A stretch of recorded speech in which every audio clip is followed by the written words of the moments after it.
I wanted to pull out this question to see if at any given point were you doubting in continuing this journey I do doubt, Clear. but to me it comes in a different form.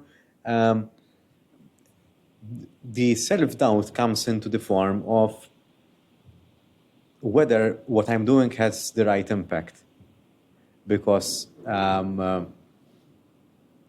as I was sharing with you, this involves a lot of work, more work than it sounds and seems, and I've been doing this for almost a year and a half, a little bit over than that now, and sometimes you get do I have enough downloads? Do I have enough comments? Do I have enough likes? Because those are metrics how you can gauge those are your KPIs. You can gauge your impact and if you're being successful or not in whatever you're doing. And to me, it always seems like I'm not doing enough because I don't have enough engagement with what I do. So sometimes I do have thoughts: is it worth what I'm doing? Is it worth spending all those hours of work? Because what it is, this is volunteering at this stage. Yes, but I believe that you will see the fruit at one point. That's what I believe. The shift will happen overnight. That's what meaning that you need to do it for a long period of time, and then eventually it will shift. And I go back to the question that you asked me when it's like building a brand, how it works. The moment, so I left as an agent. I opened my own actual franchise. I created obviously new relationships. I had a team.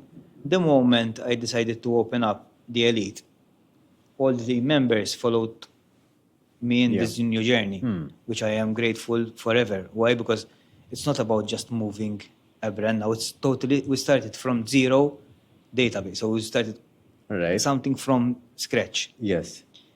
And again, it is something that eventually by time, when I used to operate and we were working, you're having fun, everyone is making their share, you don't realize how much impact you're actually creating behind you. Definitely. And I think you'll pass to this phase where at one day you'll walk somewhere or maybe someone comes to talk to you and say, look, I've listened to that podcast and it helped me take this decision.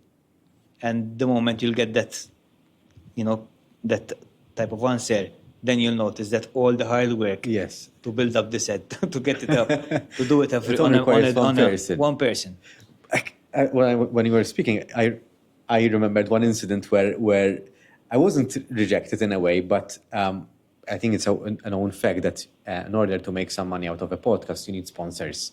And I was looking out for sponsors, and I didn't used to believe that this actually happened, but I went for this meeting with this particular company, and it was around a year ago. And I went there, I showed them my numbers, and they literally laughed at my numbers. and I felt the meeting feeling like, what? Why did I took the hassle to meet with this company to ask for a sponsorship? But at the same time, you can't grow because you don't have the support. And there is Patreon as well. There are sponsors. So if you don't have someone who helps you out financially, you can't scale things on your own as well.